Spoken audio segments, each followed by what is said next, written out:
So does that mean that like the vast majority of your real wealth creation has been in like the last 10 years? No, in the last like few years. But you weren't broke. I would consider myself broke. I would say I started from zero almost in 2016 when I launched the machine. I wouldn't say dead broke. I mean, you're a millionaire. Were you worth at least 10? I would say I was probably worth like, 15 or 20 in that zone. So not broke. But to me, I was like broke. To a future billionaire, a millionaire is broke. I feel like I can rule the world. I know I could be what I want to.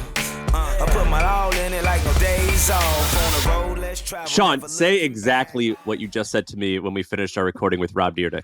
I said I think that was the best episode of MFM we've ever done. I don't know. I don't know if I'm just on a high right off of it, but I believe so. People can tell in the YouTube comments. They should tell us. To me, this was the best episode. We've done 400 something episodes. How many have we done, Jonathan? Something like 400 episodes. That was the number one, my favorite, the best episode we've ever done. From beginning to end, I'm shocked. So like you asked him, we started getting along really well. And you said, Rob, what's your net worth? And I was like, damn, is he going to answer that? And he gave the full answer. We're not going to say it now, but it's somewhere in the middle somewhere. But he gave the entire answer where he broke it down. He talked about I'm just actually shocked that he said most of the things that he said. And it was amazing. In a great way. In a great way. He told stories of 2 companies that he's built, and the stories were phenomenal. We talked about net worth, what he does with his money, how he thinks about investing. We talked about like how he kind of went from beginner at business and making all the mistakes to now being really sophisticated, and how that all happened in a really short amount of time. We talked about his house, the forever estate, the dream that he's been building around, and how he does. It was we touched. It hit all the buttons. It had the inspirational, the tactical, the entertaining, the humorous. It had everything that I like in an episode, but in one. So I couldn't be happier right now. So if you use YouTube, whether you're listening on podcasts or you're actually watching us right now, let us know in the comments what you think. Or if you're not a YouTuber, just tweet at Shaan and I. It's Shaan VP, like Vice President, Shaan VP, and then the Sampar. And add Rob to it and let us know on Twitter, or if you're a YouTuber, let us know there. I'm very curious what you guys think, and tag Rob if you can. Give us a wave of feedback. I'm going to send it all to Rob after the pod to show him the love, because I know people are going to love this. All right, without any further build up, here's the episode with Rob Dyrdek. All right, we're live. Shaan, you missed it because you're late. You're always late, and that's Dyrdek. That's his whole thing, is timeliness, and he was talking mad shit about you because you were using his face and his time template that he talked about in the last pod. I am human optimization was the line from his last time he was on. That's been, I think it's like in our trailer now. And Rob, if you are human optimization, I am human non-optimization. I am the opposite.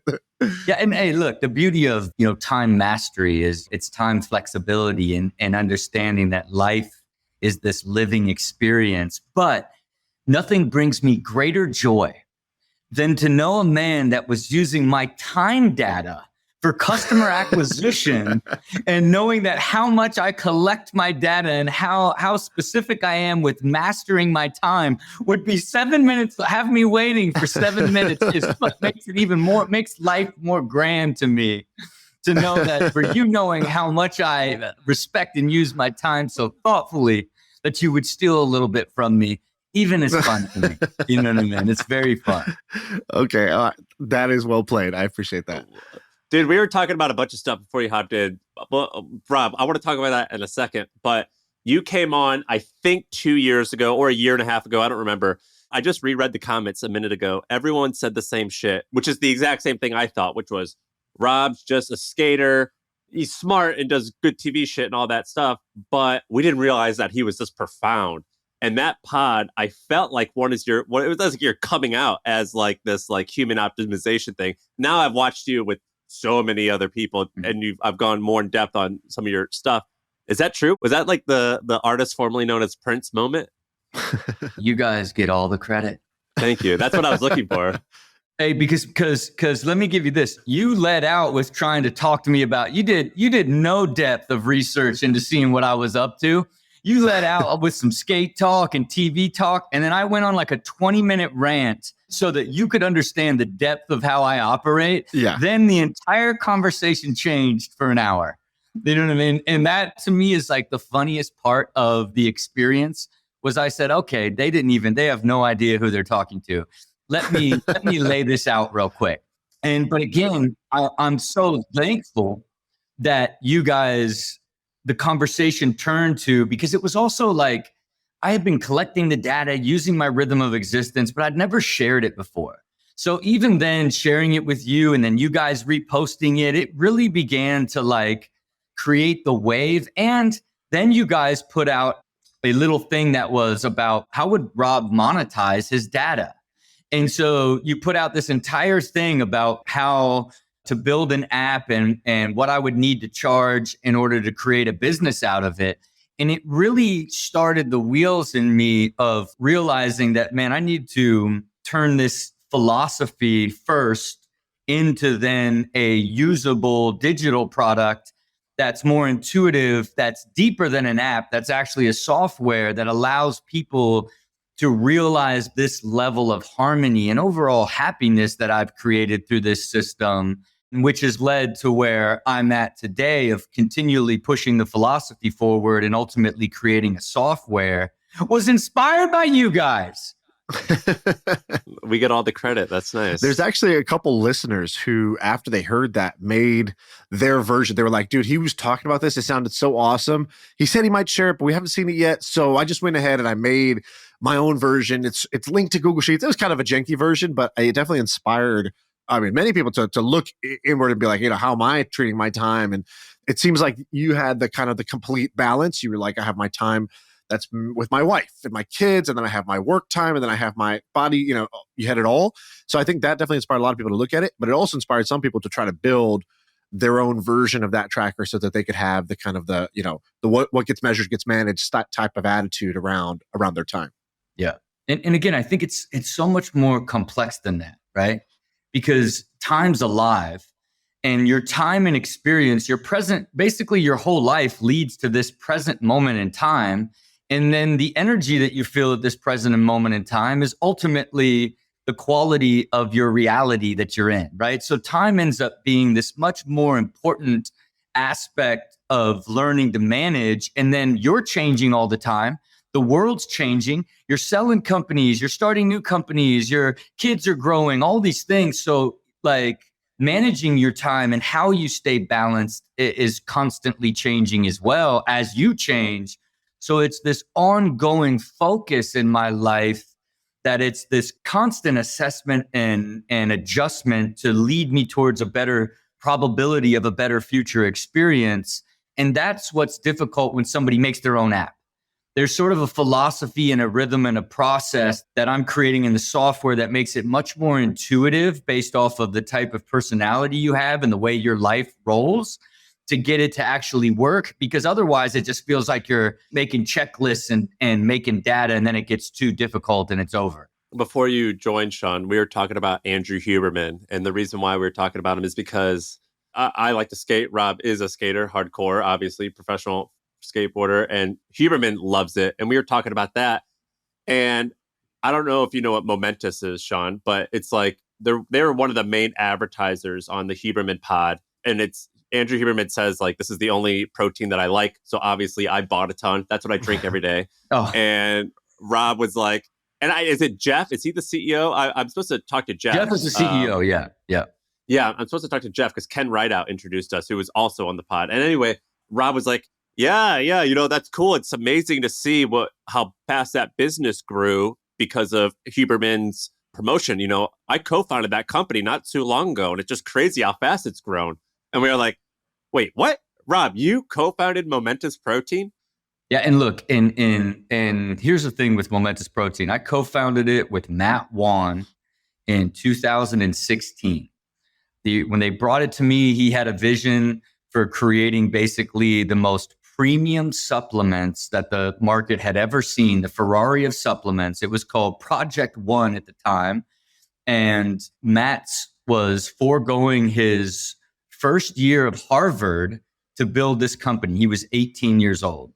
And his father, Marc, had been one of the big investors in my professional skateboarding league. So I had a relationship with him and said, I would do this project with his son. First thing we had to do was rebrand it, right? And really like create a name and a soul into what is the absolute pinnacle of supplements, Momentous, right? And all the way down to where I even, went through the whole process of even making that logo. Like to me, that M is like this timeless, extraordinary logo. And Rob, that's you in Photoshop, or this is like a creative agency pitching you guys? How does that happen? You take it, make it tactical. No, this is me literally an illustrator of the agency sent some logos and me cutting up the agency's logo and being like, no, get rid of, there was a circle in the middle. I'm like, no, this is like, look at this. It forms like an M in a mountain. Like I literally cut and pasting in my Illustrator, the Momentous logo. Love it. And so we launched that company, and what happens? We don't sell a thing. We don't sell a thing. What do we got? We got the most overpriced like protein in the entire industry. It's like 35% above every other protein. Like literally nobody buys it. Nobody buys it. Now what do you got? You got an 18-year-old CEO. This kid doesn't even, every single day is another thing of like, oh, that's what happens in business.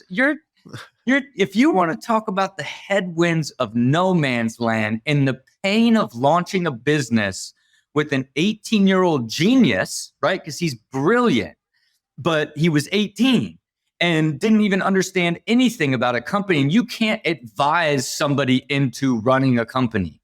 You know what I'm saying? You have to fight the fire, learn the battles to ever learn how to operate a company. Long story short, this business never got off the ground for years. And I finally, now he's older, I'm like, look, man, you've got to make a decision. You've tried everything. You've done all different types of partnerships. You've made all different types of verticals of product. It is the Ferrari of supplements. It is absolutely the purest and best. You kept it real, but you just can't find a market for it. You either have to sell it or you have to find somebody to merge with, but you got to move on. You're now 23. You learned everything. Take this skill set that you learned and apply it to a business that has a more relatively faster growing opportunity. What were the sales? What were the annual sales when you had that conversation? Oh, I want to say a few million, and just losing money year over year. And how much did you put in? Yeah, how much did you put into it to start? I put in, I want to say not much, like 200,000 in the first, like at the beginning to get it off the ground, and another 100,000, 300,000 maybe. Do you split equity when you do that? Like a 50-50? And I got 30% of the business. Okay. So now, man, raised so much capital any which way but loose. Now I'm on the board. I'm in board meetings. And I'll tell you what, nothing as painful as board meeting after board meeting when there's no revenue growth and you're just burning capital, trying to figure out how you're going to tell a story to raise more capital to keep the dream alive. That went on for a significant amount of time. We got incredibly diluted. And then it was just like, hey, man, you got to make a decision here on what your life looks like. Forget about this company. Forget about this investment. You forego going to Harvard to build this company. So you essentially stepped away from this big education, which always in the beginning, I was like, this kid's too smart to go to school. Why he should just go start a company. He doesn't need to go to school. As I have kids and I'm older, 7, 8 years later, I'm like, man, I was like the bad uncle by advising him to not go to Harvard. And I'll do this company with you, gassed him up, right? I think he should have went to Harvard in hindsight. But again, diluted all the way down. He went out and found Amped, the business that Jeff was running at the time that I actually, I looked at in 2015 and almost did a deal to own half of PR, Lotion, and the Amped product because of how much I believed in the IP of what they developed, because it was built through this biopharma group that I was doing deals with back in 15 in my early days of hustling.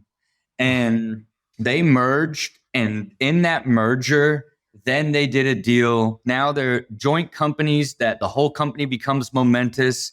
And then they lock in that Huberman deal. And then the business exploded overnight. Wow. Do you know how much did it grow by? Man, like 20 times, right? Like it is now poised to like now make a real run. And I would attribute it to the 1-for-1 media to consumer that Andrew Huberman was to the product, right? So we could never find an audience. It didn't matter how much ad spends we did, where we spent it. We had deals with NFL teams and MLB teams and all these athletes and all this stuff. But it was when it finally landed with someone whose core media is their authenticity in the science side of human optimization. Then he's saying, hey, Andy has this massive platform. Then he's saying, this is the very best supplements because they are, in fact, the very best supplements. When you tie those together, boom, that thing goes. That's an amazing story. But what do I have now? I don't know. What do I have now? Like 4%? You know what I mean? Like I've been good. So now, call it 9 years later, I already gave up on the brand. Don't even like claim it. Like looked at it when they merged as an exit. And now it's just like completely exploded. But, and yes, I'll get like a return on my 300,000 that would be significant to, probably a regular investor. But, for me in the co-founding game, it could have been, yeah. I looked at selling that business for 100 million in under 5 years and having 20% of it when I measured that out in 16 versus, selling it 8 years later and making $1 million wherever I end up getting diluted on the end. And like, okay, cool. You got like 2.5 times your money, but that's not why you play the game of venture creation. I think that was my perfect. So that might be the favorite story that's ever been shared on this pod for a couple reasons. One, you told it great. Two, it had all the drama, the elements to it. And three, you're very honest. Like most people that come on this pod were like, how much did you put in? They're like, hand wave. We're like, oh, it's doing well now. And then they're like, yeah, it's doing well. But they won't say that last part, which is like, yeah, but it's been 8 years. I got diluted. And honestly, I'll make kind of fuck all on this. And I really the game I'm in, that's good. But the game I'm in is to create X. Very honest. I want people to appreciate that because that is we've done 100+ guests of people that are from all walks of life, people that are post-economic. They already made it. They have no incentive to not fully be honest with the situations. And it is very rare to hear that. So I really, really like that. I got 2 follow-ups for you on things you said there. The first is you said you kind of think maybe he should have gone to Harvard. And I think this is an interesting question that applies to a lot of people, which is like, should I go to college? I kind of feel like, people who make it, they're like, that's not where you learn it. You learn it in the real world. It sounds like you were kind of in that boat, but you said maybe you changed your mind as you've maybe matured or with your own kids. What's the thinking there? What is it? He should have gone to Harvard because the company wasn't working, or you came to appreciate something else about the value of college? I think I've come to appreciate the value of college above all. And as someone who quit high school and started his first company at 17, you know what I mean? Like, I think about But do you appreciate college or Harvard and top 20 colleges? Well, Harvard obviously has a higher level of like prestige, but what I never understood, even back then, was the looking at business in a multidimensional way, learning everything about business, understanding product and supply chain, understanding brand and marketing and customer acquisition, understanding management and hiring and teams, and understanding sales, and then understanding operational side, really understanding the financial side, knowing that all of those have to integrate into a financial model that you've got to believe you can execute, because that's how a business actually becomes successful, is when you project what you're going to do and you actually do it, not project a fantasy so you can raise money, right? And I think that going to business school, you at least leave with the fundamentals of that and have a general knowledge that when you step out into the real world and really try to build a company, you're at least going to have a foundation of what you're launching off of versus what he did, what I did, when I was launching all these companies when I was young, all the way into my 30s, or what he did at 18. You have such little general knowledge of how it all works because you're such an optimist, especially when you're really smart. You can figure things out fast, but there's just too many things that you don't know when it comes to like the complexities of building something like a business. Right. And then my second question was, this is a little nerdy on the protein side, but how did you actually go about creating the cleanest supplement? Because I've thought about this many times, which is there is definitely a market for people who want the highest quality, purest grade, best for you product. And they'll pay the extra $20 per bag to get it. And when you look, I think the supplement industry is notoriously dirty. You know, the places where they make stuff, it's if you test these things, they don't turn out very well. So did you guys do anything radical to actually achieve that result? Or was it just finding the right partner and then that was it? It was first like the people who helped develop it, right? We're all like the trainers and for the 49ers and the Celtics, right? Then it's all the certifications that make I can't think of their exact name, like Grass and InfoSport, whatever, these Intrasport, whatever they may be, but these certifications that are very expensive, right? So now like the layer of added, what does that do? Man, it just keeps putting pressure on price and margin, right? Because there's just a certain point where it's like, man, it's so more expensive. Do even the people that really care, is it making enough of a difference? Right. For the absolute premium. And to me, absolutely, we'd find a consumer. And that consumer never showed up until Huberman said to that audience, which converted Sam and now has Sam talking to Jeff. It's like that level of authenticity. The product backed that up, but we never found that level of media that could validate it to reach a large enough consumer base that would be willing to pay that extra amount of money. It's a dice roll when you launch a business to do it like that.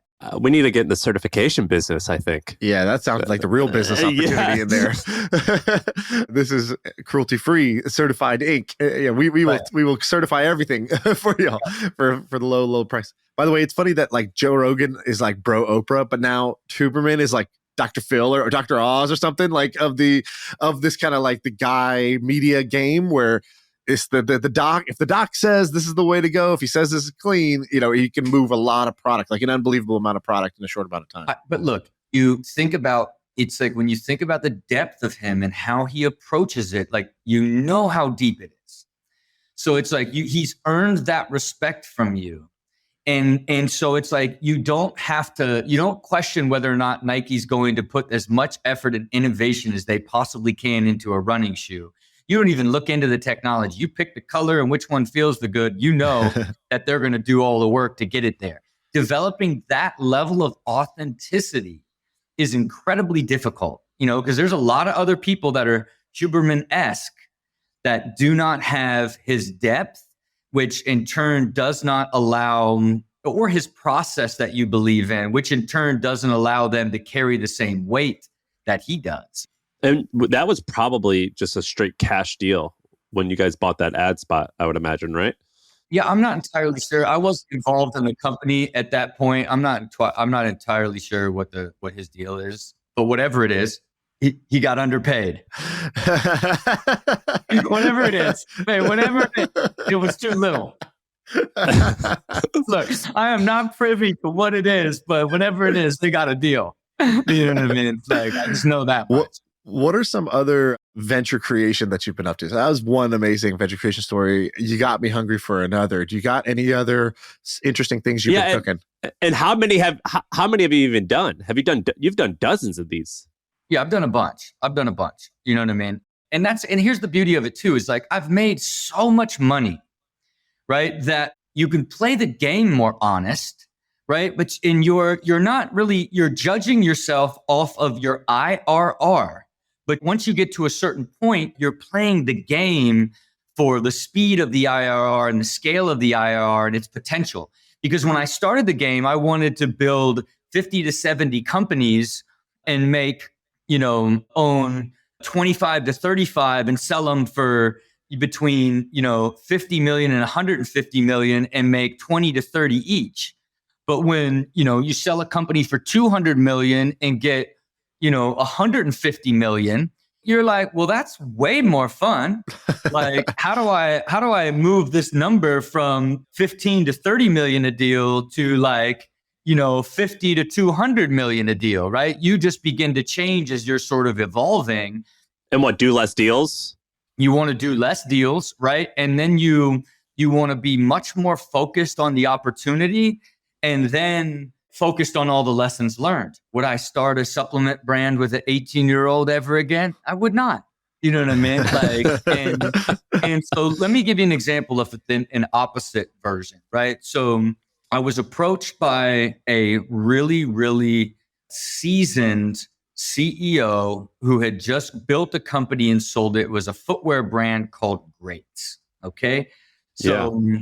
I also owned a pair of those, man. Right. So you understand him as a brand and him as a brand builder and as a CEO, and he had an idea he wanted to share with us, and it was in the beauty space. And he essentially presented to us this concept of filtered shower water is this overlooked cornerstone of creating your beauty routine.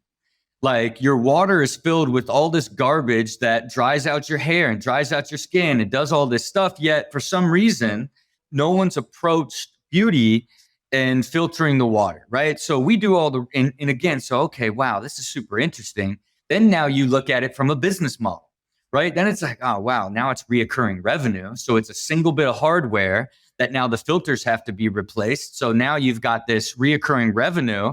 Now it's a super experienced CEO that has a depth of knowledge in DTC. So it's not like, a lot of times you'll find an experienced CEO that came from retail who just, I want to build an Amazon business, right? Because retail's so hard. Like, anytime you find people trying to transition to what they think is an easier way to create sales is always a red flag. But again, now he has the understanding, the knowledge, and now it's like, is this space valid? So we do the research. What do? We go and look at the entire space of all of the filtered shower heads, the entire market. It is tiny, tiny, tiny, under $1 billion, right? And he wants to charge $135 for the unit, $35 for the filters. You can go to Home Depot and get a shower filter for like $19. There's like one premium one that's sold by a beauty company that's, kind of chromey or whatever. That's like $99, $100, but no movement. And so when you look at that opportunity, you look at it like it's as clear as can be, where it's like, man, this is either pure white space and there is a real opportunity to like make this matter in beauty and make a massive business, or it will like literally just not work. It is like so pure. But then the tantalizing side is, well, boy, if it works, man, think of the friction it takes to get a shower head in. But man, think of how low the churn will be on the subscription, because it'll be way more friction to take it completely out, to stop your reoccurring like subscription every 2 months and put back your old shower head. That made it this incredibly compelling concept. And by the way, for the listener, this is basically your shower head. That's it. I don't even think most people know this, but the shower head, it's not that hard to remove. You can kind of do it yourself. And what you're and it's Jolie. Is this Jolie? Is that how you say it? Jolie. Yep. Jolie. And you basically, they give you, because I've seen this company, they killed it in year one. I think they did 4 million in sales in the first year. They send you a thing, a new shower head. They send you a wrench. You put it on there, and then you put little like filters and packets. And I think they smell nice or something like that. And they might have some type of other good stuff in there. But the premise is that for all the really hardcore health nerds, they're afraid of some of the chemicals and minerals that are in city water. And so they want this to be better. And I have friends that have like, what's that one like charcoal water filter that's made out of metal that they do that for their home. Like they do these really like $10,000 projects for their home. And what this product is that for a shower head. Did I summarize that? Right? And that's correct. And it's the efficacy of it, right? And then how did they launch the company? How were they able to go to 4 million? And now this year, they'll do close to 40 million. is that they opened it up by putting in your zip code so you could see all the contaminants in your water. Ah, nice. So how they did all their initial customer acquisition is they got all the data of because the water departments have to report all the contaminants in the water. And so they scraped all that data. You put in your zip code and then you got a complete report of all the stuff in your water. That's how they did customer acquisition for months before they even had the product out. You know what I mean? Then they did pre-orders before it launched, right? Then what were we all hanging on for? What's that first quarter of churn? The churn was at 1.2%, of the subscription. It's like everything about it. And then it was just growth month over month over month. Then they just keep evolving. They launched an Erewhon in the grocery store. They have a giant display and you can buy them in Erewhon, right?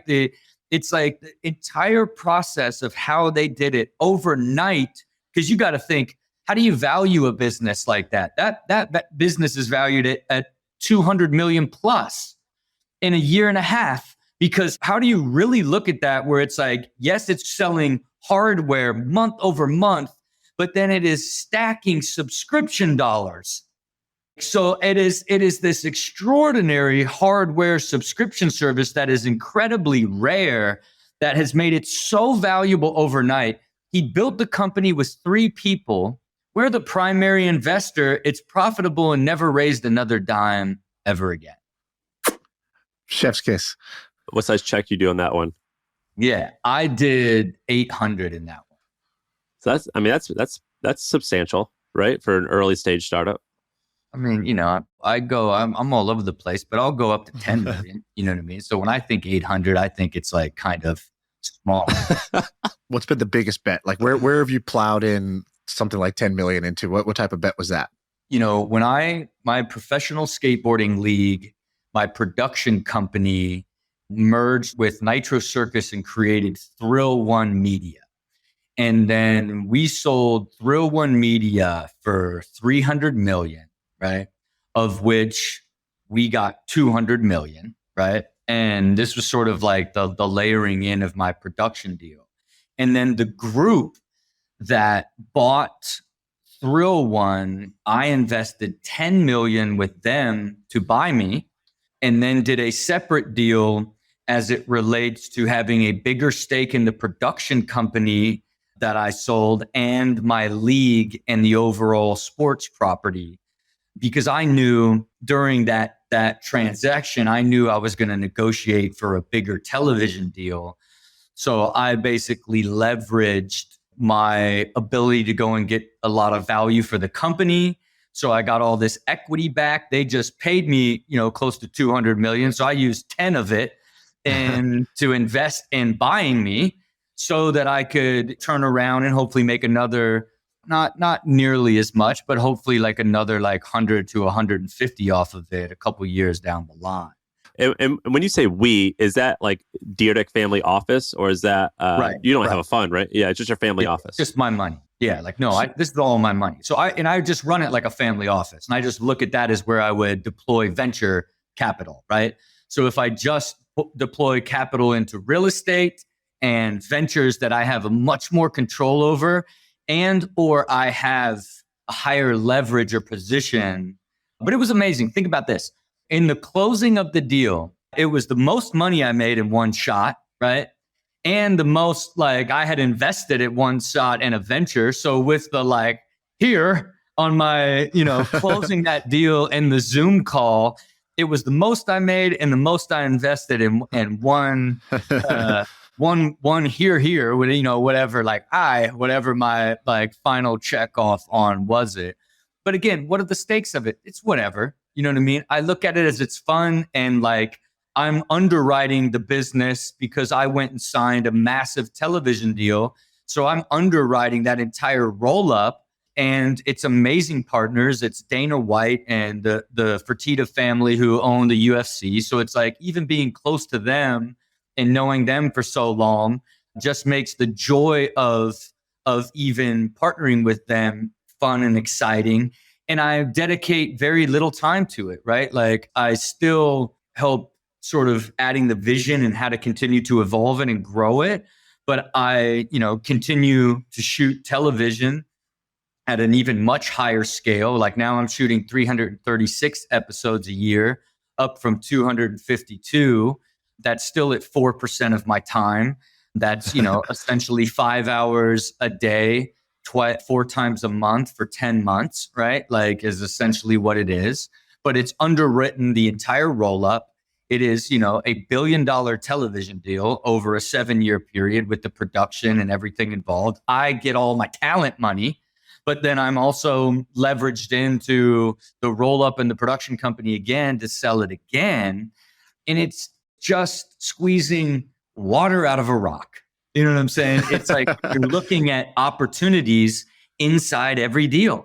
There just isn't a world where I'm just looking at like, where are the ways for me to add leverage, create opportunity in each one of the ways that I look at every one of these deals each and every time.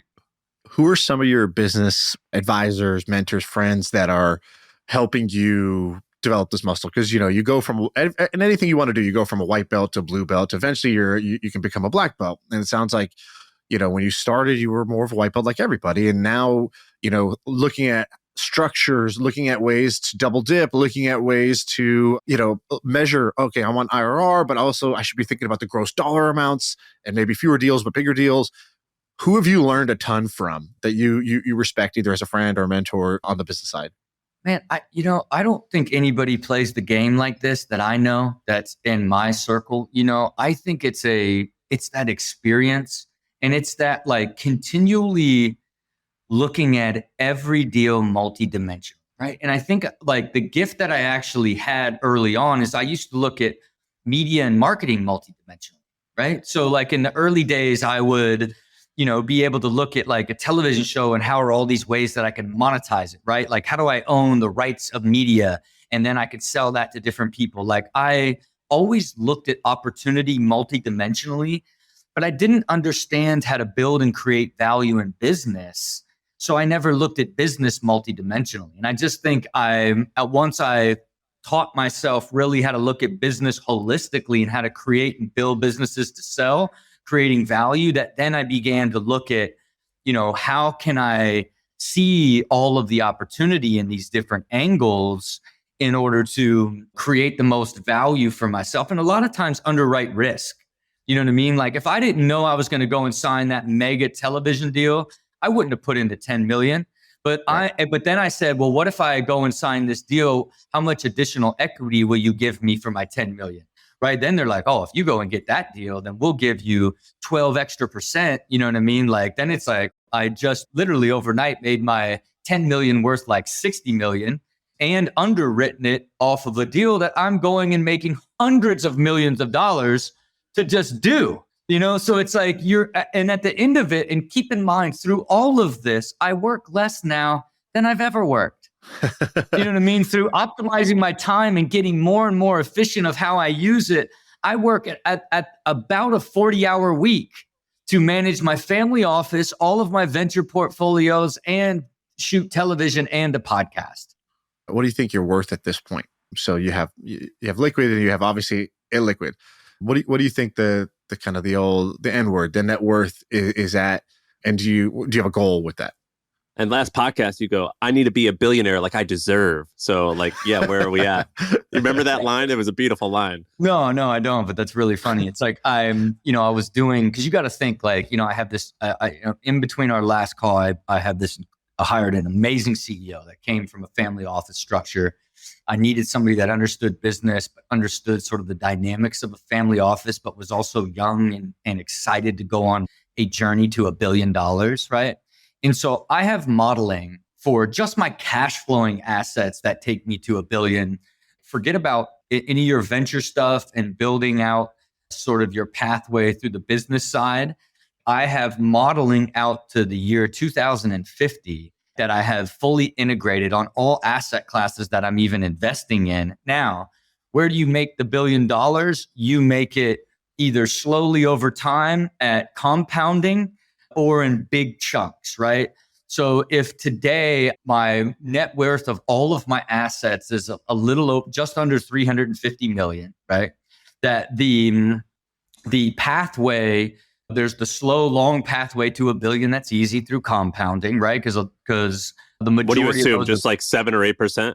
Correct, right? And with the buildings now, you got to think about the way the buildings work and the real estate work is I'm getting 5 to 6% cash, like tax-free cash, but I'm still getting 7 to 10% equity growth over the long term.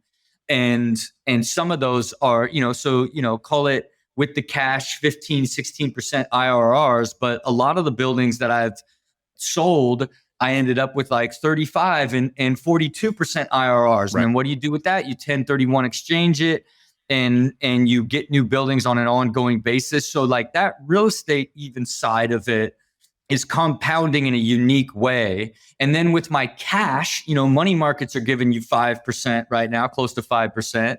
And then I keep a significant amount of liquid dollars in sort of Nuveen high yield funds that kick off around a blended 10% that aren't going to grow, but you get cash for your cash. You're making so much cash off of your cash. Then you're making so much cash, tax depreciated cash off of your real estate portfolio. I look at that, I call it the modern cash flow portfolio, where it's just that cash is underwriting the expense of my life in the family office, right?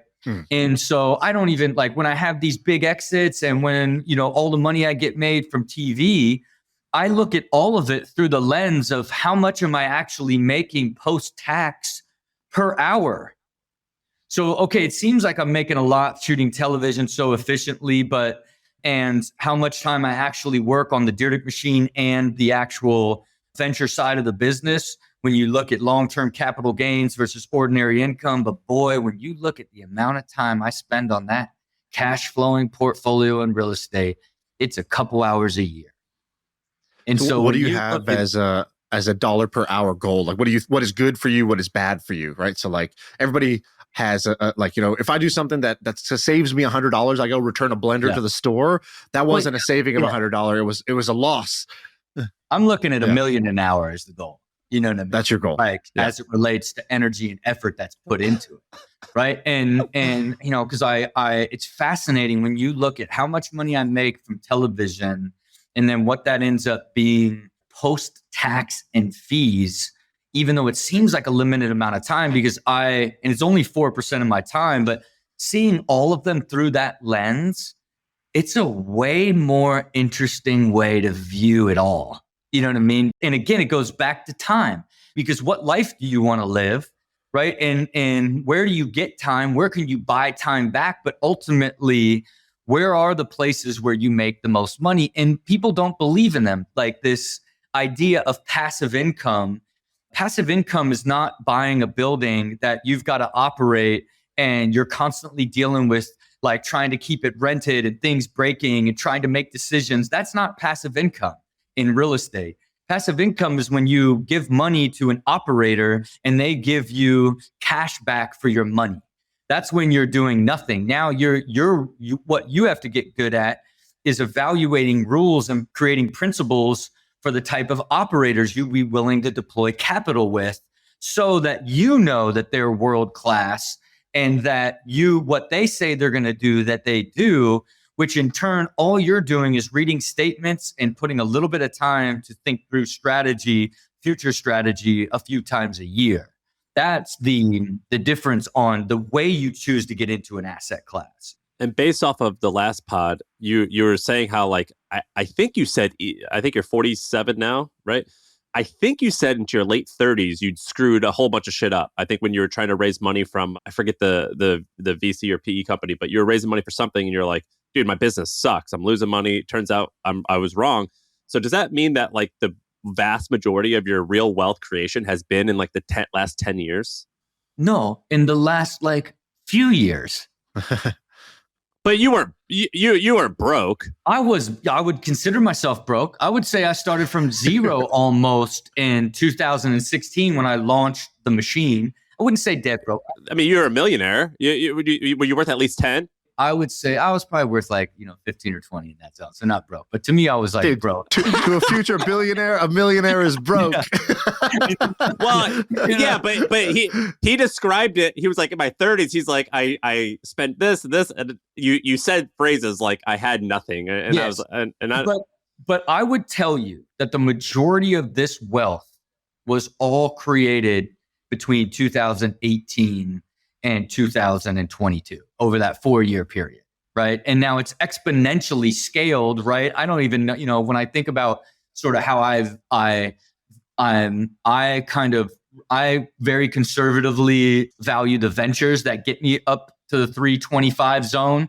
I could easily push those I could easily say those are push me closer to 4. Right. But it's also like, then, okay, how do I want to continue to create like bigger opportunities in the future? Because I'm always like 5 years into the future, the same way I understood in 2016. Here's the strategy. The strategy worked, only it was bigger than I had anticipated. Then all these other additional things had happened. I had the clarity of like, this is what I was going to do. But then that clarity, the universe conspired to create more opportunity that I capitalized off of and got to this scale that I could have never imagined in such a shorter amount of time. And all it does is make me see further and clearer on how I can get the scale even bigger, which leads me to believe compounding, I become a billionaire over time.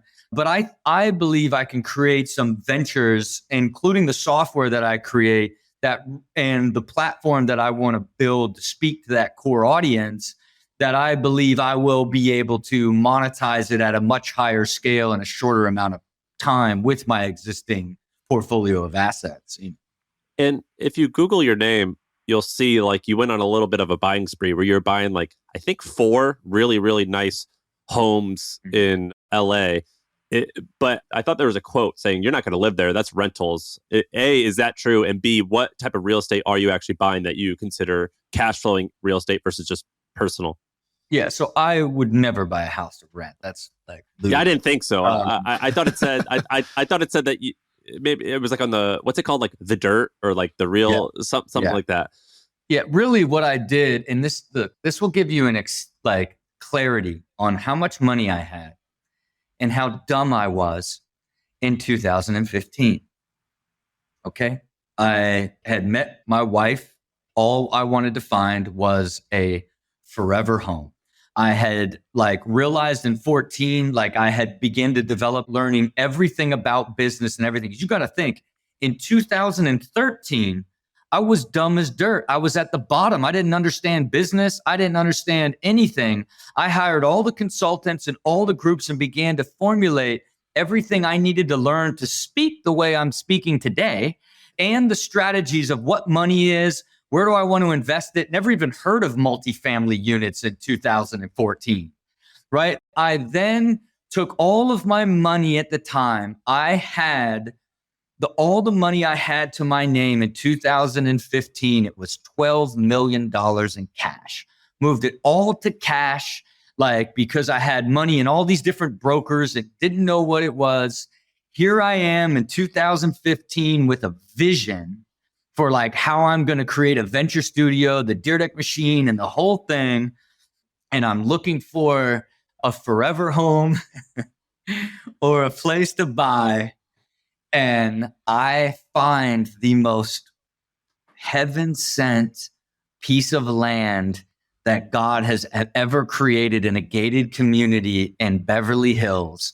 That is this gated community to a private road to a 4-acre promontory with unobstructed views of the entire LA basin, Hollywood sign, the most extraordinary property I have ever stepped on in my life.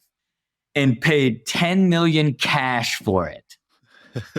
And then launched this dream with $2 million, because I was like, oh man, this is my destiny to build a house and live on this land forever. So it was just land. It was just land. Just land. Call it Forever Estates. And I have since, and so in that neighborhood, where it is, I have bought multiple houses and remodeled them in the neighborhood while I continue to design Forever Estates, as it's called, and kept it all these years, carried the cost, $200,000 a year just to carry it, spending built designed a whole house with the architecture team, fired them, hired Sayota, the best architects in the world out of South Africa. And we have just been designing and designing and designing. It was part of the vision of I'm going to spend the rest of my life in Forever Estates. That's where I'm going to live. There is no better piece of land in the city of Los Angeles. It's the most extraordinary home. I rented a house for 3.5 years, bought a house for 6.5, sold it for 9.5. 2 years later, after remodeling it, bought another house for 8, put $2 million into it. This house that I'm in now is 2 doors down from the entrance to Forever Estates. So when I begin to build it in the fall, that I can be there every step of the way. But what happened? Wait, hold on. Begin to build it in the fall? How long of a timeline are we talking? This has been 8 years and we're on begin to build it? This is the take forever estates. Yeah. Hey, and what did the world say to me? They're like, this is crazy. And I'm like, man, I'm going to live there forever. And when I build it, I don't even want to think about the cost. It's going to cost me $20 million to build. I don't even want to think about it. I needed to get to generational level wealth to even I didn't want it to be a burden. That's why I kept buying houses and kept working on the design. And then now you've gotten to such a scale. What's the strategy now? Well, I'm putting it into a trust. I'm paying cash for the house to build it. And then I'm going to pay rent to the trust. And then it's going to build an endowment so that this home can be in my family forever, but be self-operational. That is, so it doesn't have to be tied to the estate, that it will be ran. And then there can be family meetings in Forever Estates for hundreds and hundreds of years into the future, right? And you can't even get to that way of thinking unless you have kids, unless you create generational wealth, and unless you get to that time. But that all happened over a 5-year period. You know what I mean? That is an extraordinary transition to go. And it started with a horrible decision. I mean, 10. Terrible. You look, I could have put 10, I'm going to say, how much money I had invested in buildings in 2015? 100,000. 100,000. I had invested 100,000 and was making, 7 G's from that one. and I put, instead of putting 10 million into a cash flow, I would have been set for life. If I would have put that 10 million into the buildings that I put back in 2015 that got 40% IRRs, and we're kicking off 9% cash, I would have been set for life from the compounding and the cash flow of that one thing. Oh no. I took 10, put it straight into a liability. You know what I'm saying? That now I'm carrying the cost of paying the taxes and double homeowner's fee because it's a double lot. So I'm just carrying $200,000 a year and then I'm paying all these architects on an ongoing basis to continue to design and develop it. Absolutely ludicrous. You're amazing. Are you taking adoption? I think you're 15 years older than me. I could be your teenage. You're taking applications. Yeah, I want to go to Forever Estates, man. Forever Estates for you is going to be more like a decade estate. It sounds like the way it's taken, but that is Hey, and look, even if it lasts forever, what's a decade, man? That's a drop in the bucket. But think about it. It seems to me, it's just another part of seeing my life completely and multidimensionally. Because it's my relationship with my wife and kids in time. It's the health that I have. It's how every part of my existence has continued to expand and get better. I didn't get better in just business. I didn't get better I got better in all aspects of my existence on an ongoing basis. So that house, if I would have built the house I designed 5 years ago, I would have been so bummed because I got every 6 months, I would get a completely new design, get it in VR. And as I changed and thought about and got clearer on what I wanted the future to look like and how I would want family meetings here in 200 years, it allowed me to keep evolving to where when I finally got to this point where I'm just about to get the final permits, it feels right on time to me. I love that. right? And it's like I'm healthier, happier, wealthier, wiser. And I know that I'm just going to get healthier, happier, wealthier, and wiser till the day that I die. And right now, what's my goal? 1 million hours of life, 114 years and 54 days. So where am I spending a significant amount of my wealth? Understanding every single aspect of my body and having a very deep longevity plan that allows me to enjoy life and live it at a high level at the ripe old age of 112. Someone get to 114, just fall off a cliff. I Oh my God. Rob, you're amazing. So I was going to ask you about longevity, like perfect segue, right? Yeah, I want to ask about that too. And what I was going to say is very similar to that, which is when I sold my first business and had my first bite of like financial success, I was able to get physically fit. It was definitely a little bit easier. I could hire some people, but also like I felt a little bit more calm and I had more time. Is this new focus on longevity and focus on all this stuff, is that because you now are financially successful and have more time? Or do you think that you always had this bug? And what are you doing now health-wise? I have been doing it nonstop for 20 years. I got my first blood panel and started optimizing into my blood work in 2012. So for me, where a big transition was in 2015, around the same time, I had made the decision that like I was in the best shape of my life, but my body was always achy. And I had made this decision that I started having a doctor come to my house 5 days a week. And all I wanted to do was build a perfectly structured physical system. And there was no timeline to it. And really what it led to is triangulating a ton of different therapies, but in the process allowed me to learn every muscle in my body, how the fascia system works, what are my neurological deficiencies, what are all of the things that I need to retrain in my overall system internally as it relates to leaky gut and blood-brain barrier, all of these sort of things that lead to inflammation, that lead to heart disease and all these different things that reduce your quality and length of life. I had been doing over a decade. So now the way I approach it is so sophisticated because I know every single aspect of my entire function holistically of my body, my mind, my time, my energy. So it's a different level. So what happened when I got to this scale of success, I refer to it as peak top.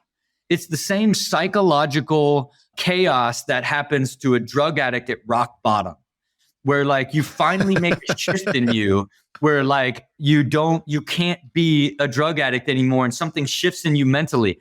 I finally got to, it happened to me on the other side, where like you started getting more and more disciplined and healthy that you all of a sudden were like, why would I ever not just be extraordinarily healthy for the rest of my life? And what happened from that point? I have not missed a day of getting up at 5 a.m. I have not missed a day in the gym. I have not missed one day meditating. I have not missed one day eating supplements, eating clean. I have not had a drink. I haven't had any sugar. I haven't had a snack, any of that since I hit that like 9 months ago. The data that I shared with you guys as it relates to the quality of my life numbers, how I feel about my life, work, and health, 0 to 10, and then my discipline numbers. What percentage did I get up at 5, brain train, meditate, get in the gym, eat clean, and not drink and take my supplements? It is 100% across this entire year. And then my qualitative numbers are at the highest they've ever been. So every single day, I wake up feeling extraordinary, right? And I grew into that. And then the more success I had, I didn't have to then decide I want to be healthy. I had been working in 2016, when I designed my vision for my business and my financial success, I designed a vision for my life success and my health success. So what happened over the last 7 years is I got better and better and better at all of it, which led to this euphoric state of where you have an incredible depth of knowledge of your entire reality and your current state and your future state, So you're just continuously predicting the future and creating higher probabilities of being healthier, happier, and wealthier in the future, while living extraordinary in the present. What's been like the 80-20 of that? Like the things that have made the biggest change on your health? I mean, look, not drinking, not eating sugar, and intermittent fasting and eating a lean protein and vegetable meal to me is everything. Because your body begins to clean itself. You feel better about yourself. You make sharper decisions. You go 2 layers deeper. Your emotions are more in check. Like things happen inside the family, different things that are uncontrollable. You're able to like control all of those better. That just pure diet alone, in avoiding all of these processed foods and alcohol, like in being committed to that, will absolutely change your life, because it gives your mind more depth to be able to execute at a higher amount, at a higher level in the limited amount of time that you have to execute. So have you seen this guy, Brian Johnson, what he's doing? Look, I look at Brian Johnson as this guy's outrageous. It's too much, but I withhold my judgment, because if I would have told myself 5 years ago, hey, this is what you're going to be doing, I'd be like, that guy's crazy. So I look at like, man, I feel like Brian Johnson's crazy, but I'll probably turn into Brian Johnson in like 7 or 8 years. You know what I mean? He's wild, man. He's wild. Yeah. Brian Johnson just has that look. You know what I mean? He looks like a futuristic, like, amoeba, you know what I mean? Dude, that's what I was thinking. I looked up the other day, I'll go, all he needs to do is tan. If he tans, everybody will be like, this guy's amazing. He doesn't tan, and they're like, you're a vampire, bro. No, just he looks like AI. All like the new AI versions of people like coming out. He looks like an AI person. He might not even be real. You know? He's a mid-journey. But I do look at like that aspect, because you got to think about anything. Think about the way that I talk about business. It's knowledge and experience and an understanding, and then a continual evolution and growth of understanding the whole. Like applying that to my relationship with my wife and family, applying that to my health, applying that to business, applying that to investment, applying that to building my family office. Like all of that way of thinking is based off of gaining knowledge to take something from not understanding it, feeling difficult, to then making it easier, then continually optimizing, right? You're just incrementally making it all better. I love the way you think, and I love the kind of pursuit of greatness and pursuit of excellence for yourself, and having a vision for yourself. I also know that it's inspiring, but also hard to relate to perfection. And so I'm curious, what are the current flaws or bugs in your software that you're still debugging? We all have some bugs in our software that's running. We're hunting them down, and we're trying to squash them one at a time. What are some that are still in your system? It might be in business, it might be in health, might be in, for me, a nice bag of chips is still a bug in my software. Maybe something. Sometimes when I'm with my wife, I'm not as present as I should be. I'm on my phone, but I know that's not really me and who I'm going to be. But I'm still catching up to myself in that way. What are some of those for you? And this is going to sound like extraordinarily. Don't say it. I tried to help you, man. I tried to serve you up a way to be vulnerable here. No. Again, I'm not. There is nothing. This is I'm not racist, but this is like you're teeing this up.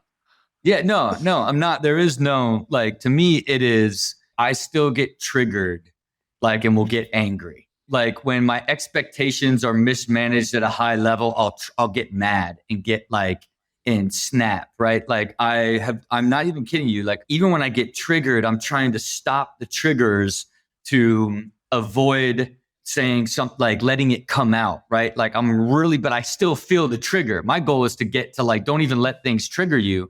Like when you let people get angry, but you got to think part of like the evolution is like, there's certain people in your life that do that to me that I had to let go of, right? And continually optimize for those people.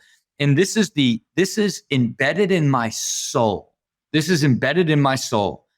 When I feel stuck, when I'm working on like trying to do deep work or doing something and I feel stuck, all I want is pizza and wine. All I want is pizza and wine. It's not even like a matter of like acting on it. It's like my soul feels like it needs it needs a glass of like wine. And it's like, because whenever I get stuck, it's this psychological thing of like, just let it all go. Let it all go. So even though I don't act on it because I've just evolved beyond it, I still, when I get stuck, the feelings are existing there. But I'm telling you, it's the commitment of where it went 100% health and no alcohol and no sugar and that level. It eliminated so many things. It eliminated me being like, short with people. It eliminated me like making rash decisions, right? Not thinking through stuff and just shooting from the hip, which is a recovery. I used to say like, Dyrdek Enterprises, our money's fearless, right? Because I would invest so recklessly when it was really our money's dumb. But that reckless, like, let's just push it forward. Like, let's just start it and go for it is still something that I fight on an ongoing basis because I'll get excited and energized and see it and be like, let's do it. And I've got to control that impulse that I've learned to control in this state at a much higher level. But there are very little. And here's the thing. I look at it as like how Kobe was relatable to me because it was too much discipline, and how Tom Brady, like, man, why would you not take the off season off? Like, I used to look at that as this impossible level. And to me, I know that I'm reaching this unrelatable, unattainable place. It's why I put out a podcast earlier this year that was the most unrelatable podcast, part 1 and part 2, because I just laid out the depth of like actually how I'm operating and what I've learned along the way to get to this level, because I want to be the proof that you can get to a place where you never get angry, you never have a negative thought, where you are completely harmonious and balanced in all your relationships and time and health and happiness, where you are happy and filled with gratitude 7 days a week, every single day, even under unexpected duress. I'm living it and I know it's possible. I want to continue to be proof that it is. Then I want to build the products, services, and tools that other people can use to get to this level and this feeling, because to me, it is heaven on earth. It is true happiness is really the output of this existence that I've created in a relatively short amount of time. Let me run this trend by you guys that I'm seeing, and it's related to this. So I live part of the time in New York, most of the time in Austin, Texas. And I also own a ranch out in Texas. And what I'm noticing is that in Austin is almost like LA a little bit, where we have all types of health freaks. It's like, it's really cool to be around those types of people. And I eat really healthy as well. And I'm noticing that my extreme health friends, they're doing something like that, like a redneck family, like where I grew up, what they used to do, which is they buy a cow. So like you like go in with either you or your neighbor and you go and purchase a cow and someone slaughters it. And then you get like the whole cow for the year. And I noticed that Zuckerberg, I think 2 years ago, he made this commitment that he was only going to eat what he killed or I think even grew. And I'm noticing that my health friends are doing this now. And I've seen a lot of tweets recently where people saying like, I'm eating healthy, but I still feel bad. But when I go to Europe, I feel good. And I did some research. There's the FDA and the EU, how they like measure food. It's a little bit differently, like the preservatives and things. Anyway, I know you're into health now, and I know you invest in a lot of health and wellness stuff. My prediction is that in the next 5 or 10 years, I think we're going to see a couple brands where you can buy meat online. I'm even seeing people like revolt against like Whole Foods meat. Do you eat just meat off the shelf from Whole Foods, or do you get it from somewhere special? Because I think there's going to be an interesting brand that does this in the next 5 or 10 years. Yeah, look, like my meat is not so special to me. You know what I mean? So how do I do it? I get meal delivery 7 days a week, right? And I get from which brand? It's just a local chef here. So okay. That's all organic, right? Grass fed. And so I get a salad. Grass fed beef? Yeah. Yeah. And so it tastes so bad, man. Yeah. And so look, so to me, that's my baseline. And then I have breakfast Wednesdays with my wife. I have Friday night pasta with my wife, Sunday night sushi. Like I have sort of the rhythm of dates that I take my wife on. And so when I look at that particular protein, if you will, at this stage, like I look at that as much as I'm willing to dedicate into what's in my body until I can get to a point where the data shows me the impact of having Daisy in the backyard and me cutting Daisy up and slicing off a rib is going to deliver more nutrients that's going to add to a longer, higher quality of life. I would need the data to take me there one day, as opposed to getting that nuanced in the delivery of the quality of that protein, where at this point for me, that's enough as it relates to what I'm capable and my personal capacity can dedicate to the quality of the food. You know, I think this is going to be a thing, Shaan. If you do not know, there's a company that just raised money from Peter Thiel. It's called Coop, and they're making the Tesla of chicken coops. So normal people can have a chicken coop in their backyard. And Shaan, I'll believe any trend. Yeah, that Coop guy, he's the eye crack guy, right? Same guy. Yeah, AJ. Dude, I'm so fascinated with this. Look, listen. Right now, fundamentally, would you have your own chickens that you slaughtered and ate chickens if it was No, it's for the eggs. It's for the eggs. Yeah, it's for the eggs. Eggs make sense. Bro, you just told me that a shower head company is going to be worth billions, okay? And you just bought a $10 million piece of land. Look, you might have an error in your judgment. Things happen. Look, I know your biggest weakness is you sing in the shower, but come on. Yeah, look, for eggs maybe, but beef, but I don't know. I'm not. You guys, when you look at trends on an ongoing basis, you refine your lens of like the things that were improbable that ended up working when they're harder to see. You know what I mean? Yep. I think my even lens is always ties back to the probability of the unit economics and the reoccurring revenue aspect of it. You know, like I look at it so much more through that lens, because even when I think about the Coop, right? If you're selling a single unit hardware, now you've got this incredibly small customer base in the very beginning that are the ultra healthy, and then they're it's like a mattress, like in the direct to consumer mattress game. As soon as they buy one, they don't need another one for 15 years, right? Like it would suffer that same sort of consequence versus 5 years ago, Coop would get $100 million valuation based off of like, there's going to be Coops in every house in the world. It's innovation. It's like the Tesla of eggs, So my lens isn't as refined, and I always go back to like how much revenue the idea can create from a long-term value perspective versus those tough hardware businesses that are minimal margin and you sell one, So what trends interest you now? What do you think is going to be popular in the next 5 years? And where are you investing your money for? What interesting trends are you looking to invest in? Yeah, look, I don't invest in anything. I invest in real estate and businesses that I create. And right now I haven't even invested in a new venture since Jolie, because to me, I do think when I look out into the future, like as it relates to the type of stuff that I would do, would still be related to biofeedback, health customization, all of these things that help lead you to optimizing your overall health and well-being. I do think you got to think those glucose monitors that sort of come out to kind of give you an indication of like what your blood sugar's doing when you're eating food, that they're going to evolve that to eventually become dopamine and cortisol. And it's going to end up being a cornerstone of like how your life is actually feeling based off of what your blood is saying in real time. I think that's going to be something that really makes a big impact on the world.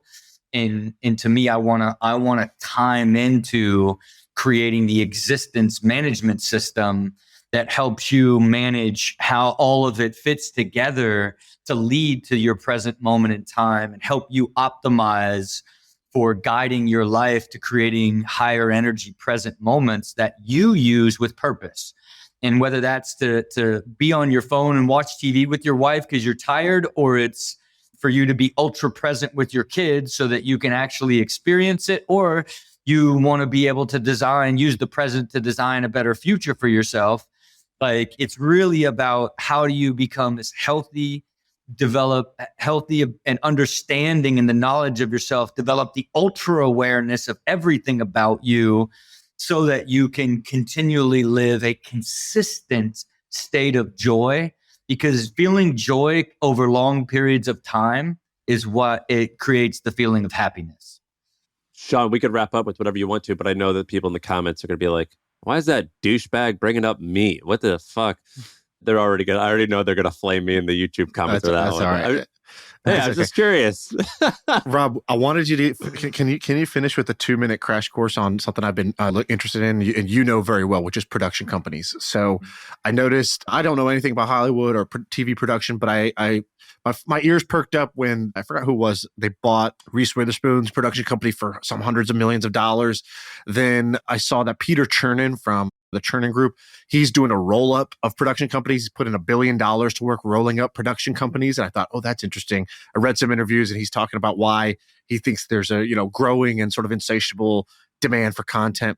And then, I just look at people who create Netflix shows. I go look at, oh, Love is Blind is ranked number 1 on Netflix. Who created this? Oh, it's a small production company. Like, is this like the startup game where you create the next hit show and you become a billionaire? Or is it a ruthless business?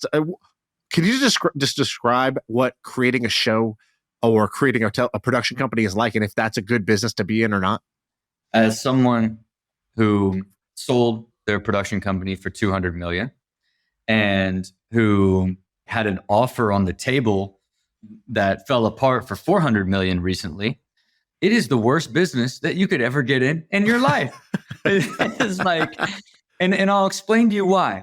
It is a shoot what you kill game. And the distributors control all of the money. So like you have a hit show and you have this flourishing production company, and then the show gets canceled and your company's worth $0. Right? It is. And then the problem with shows is like, they don't pick them up for long periods of time. I have a 5-year, 1,680 episode order of television. It is unprecedented in all of production. It does not exist. But why is it hard for me to turn around and sell that? Because it's one single show. And now they look at and it's so expensive because it's made the production company so profitable. But let's just say that didn't push you away. A production company is built like this, right? You've got to build the infrastructure that allows you to have your camera equipment, your finishing equipment, your licensing for your music. You've got to basically then go and give a budget to a network who's going to give you $500,000 for an episode. And now you have got to figure out how to pull 20 to 30% of that in margin, right? So it gets incredibly difficult to do. And the only way that you can do that is look at all of the different ways that you can scrape margin out of that budget by vertically integrating. So a lot of times there'll be people that have television shows and they just get paid an executive producer fee, right? So they will make a lot of money. Like Jeff Tremaine, who is one of the executive producers on my show, makes millions off of ridiculousness and doesn't just off his executive producer fee, nothing. Where we rolled in our executive producer fees, then built out the entire post and finishing and music division to push our margins up to be able to create a sellable asset. Then we had multiple shows, and then the long-term sustainability of ridiculousness created the value that allowed us to sell it, right? And so even if you launch a production company and you have Love is Blind and it's a hit show, you're not making that much money off of that show. You are now hoping to stack shows and then end up pulling off of that margin that you get to split, right? And then you trade on EBITDA, right? So when you sell the business, you're trading at 6 times EBITDA, 5-6 times EBITDA. And then a lot of times now they won't even buy you outright. They will partner with you, incentivize your long-term earnout because they don't want to just pay you, 5 times, 6 times your EBITDA, and then all of a sudden, like, the show goes away, right? And you were the creative force behind getting new shows, right? So it's a lot more like complex. And when you think about like the big dogs doing it, they're looking at it more from, they're buying the creative minds that are making the new content all the time. So if they believe long-term in content, and when you look at that aggregate, you can have a couple of them slip and have a couple heroes in there. And when you see all those together, you can bet that thing's going to generate a ton of cash, because the industry itself is built around being incredibly lean and then being profitable, because they're only worth their profitability, and then they can accordion. You got a big show and all this staff and the show goes away, boom, you bring it all the way back down because you put so many people under the show itself. So that's where the bigger vision is for them to look at. And is there an opportunity for creatives and people in the space in this day? Yes, because Endeavor's doing it, Churnin's doing it, a lot of people are doing it, but it's extraordinarily difficult. And the gatekeepers are the distributors, the Netflix, the Paramounts, you can attempt to create your own platform and distribute it yourself, YouTube, digitally, whatever it is, but it's expensive and difficult to build audiences. And then you're really looking at those distributors as the gatekeepers to the quality of the asset that you're creating, and whether or not someone will make it to decide that you're worth the purchase. All of that, incredibly difficult, in my opinion, to make happen. Perfect answer. Exactly what I was looking for. Rob, this has been amazing. Better than part one somehow. Where should people follow up? Where do you want them? You want them on your pod, your Twitter, email list? How can people get more Rob? Rob's just at Rob Dyrdek across social, on a .com, and just, I got Build with Rob, but really I'm not out pitching nothing. I'm just out trying to figure it out, keep evolving. But one day I'm going to come back on with my software when it's done. Well, first I'm going to send it to you guys first. And then when the book and the philosophy are out and the software is out, then it's going to be like, how do we convert the listeners into changing their lives from being erratic into harmonious, high quality existences with the existence operating system, But that's off in the future. Now I'm just glad to reconnect, because I'm thankful for you guys for kind of starting the spark of the whole thing. And really, I'm even thankful for you posting all the data and using the customer acquisition from the stuff that I sent you. I sent you all the new stuff. Do you know what happened? Sam man, no. So basically, he came on, he did the Rhythm of Existence. He sent us the Excel PDF. We post on Twitter, and it was kind of over. And then like a year later, I was like, all right, I'm going to start building my email list. And I was like, how do I get fans of the show, the like-minded people? How do I get my type of people to subscribe? I don't just want any subscriber. I want the right type of person. And I was like, what would the right type of person be into? And I was like, oh, dude, the Rob Dyrdek, that Rhythm of Existence sheet, the time tracker, I think they would be nerding out about that. Like, that's my type of nerd. And so we put it up as a lead magnet, which was like, hey, come, put your email in and get he'll share his thing with you. And we started spending a bunch of money, and Rob emails me like, 6 months ago. He's like, bro, you're blowing me up with this sheet. It's all good, but you got to update the photo. You're using the wrong photo from over here. And so we updated the photo, and I was like, oh man, I feel bad. We took the whole ad down. We started putting something else up, but it was a moment of embarrassment. Don't feel bad, because it to me just perpetuates like for me, it just continues to push the narrative of like level of discipline and commit and data driven.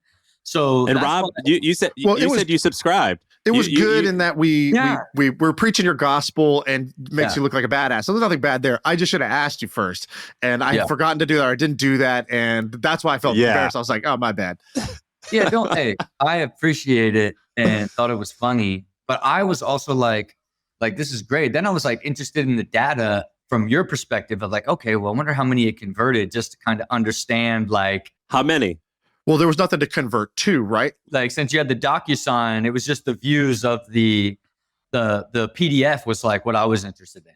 And yeah, so, I don't think it ran for too long. I think it had maybe 5,000, 10,000 hits, something like that. Yeah. So, a good amount for sure, but I'm not. Yeah. And again, I love that as just another data point from my perspective. That's why I was like, hey, use the new stuff, make it feel more inviting, make it feel more exciting for people to see it, because I want to, continually to perpetuate it. But again, Rob's getting triggered now, by the way. This is him working on that trigger of not getting angry. I was talking to somebody yesterday about triggers. They're like, man, he just pushes my buttons. And I was like, dude, you're like a BlackBerry. You're just covered in buttons. I was like, the problem is not that he pushed a button. You got so many buttons to push. Like, you want to be an iPhone, no buttons, nothing to push. What can someone do to you? Now you're unstoppable. Right. And it's possible for everybody to get there. Awesome. Well, we appreciate this, dude. Last time, maybe video and audio had like 500,000 views. I have a feeling this is going to crush it. So we appreciate you. Okay. Till we meet again. See you guys. Thank you. I feel like I can rule the world. I know I could be what I want to. I put my all in it like no days off. On the road, let's travel, never looking back.